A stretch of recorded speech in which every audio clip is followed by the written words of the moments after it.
Bang' rito kuom kinde maloyo higa achiel, kar tiegruok mar jochiw thieth ma Awendo miluongo ni Awendo KMTC koro chako kawo jopuonjre. Kar tiegruogno ma onego bed ni chiwo tiegruok kata kos mopogore opogore koro dhi mana chako chiwo tiegruok e kos ma otis ni Community Health Assistant e ngas mar certificate, ni mar kos mamoko pok opuodhi gi piny owacho kendo jopuonj bende pok okel manyalo puonjogi. Jojuma miwa ler mar wachno.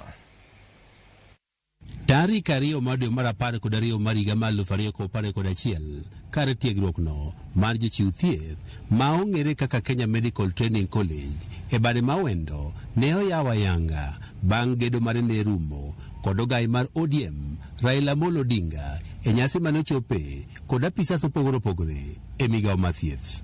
Higa achiel bang' yawo kar tiegruok ni osebedo kochalo gunda ka onge chenro mag tiegruok ma osebedo kadhi nyime. Gino bende osebedo kakelo penjo mopogore opogore ka wuok kuom oganda. Kata kamano, geno koro duogo bang' ka tiegruok ni koro chako kawo ayanga jopuonjre. The application is ongoing.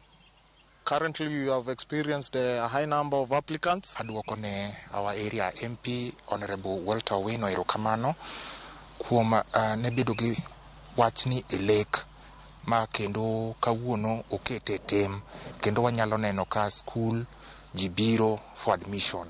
Seche makoro yawo rangaj kendo jopuonjre chako somo kar tiegruok ni pod dhi mana tiego jopuonjre e kos achiel mar Community Health Assistant e ngas mar certificate nikech pok oket gigo madwarore mondo tiegruok ma koses moko koro chakre. You have to involve the various boards.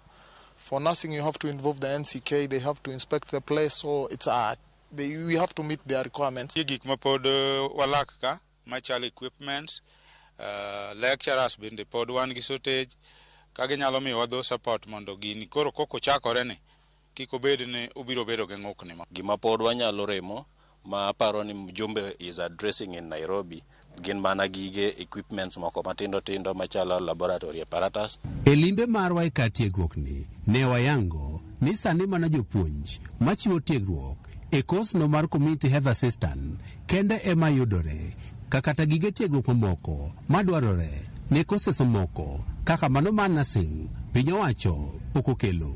Hatuna enough facilities lakini with the office of the MP tunalaya pamoja alafu they support us. Office Mjumbe ma Awendo Walter Awendo oselayas kod office mar jo KMTC board bende osewuoyo gi county government ma Migori ma county oyie miyowa some lecturers. Agucho omenda ma kachbodo ma Awendo bende sani koro kawo ting' mar chulo omenda nus ne jopuonje 50 mokwongo machako somo e kar tiegruok ni. Mane gineno ni wanyalo chako godo en mano, and from Awendo and GCDF wasewinjore ne wadhi miyo nyithindo 50 mokwongo half scholarship.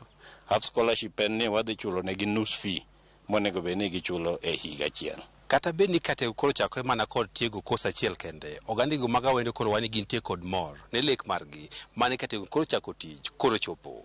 Kadwaro margi maduong' en ni mondo koro piny owacho oketo okang' makare mondo ti makare. George Juma, Ramogi TV, Migori.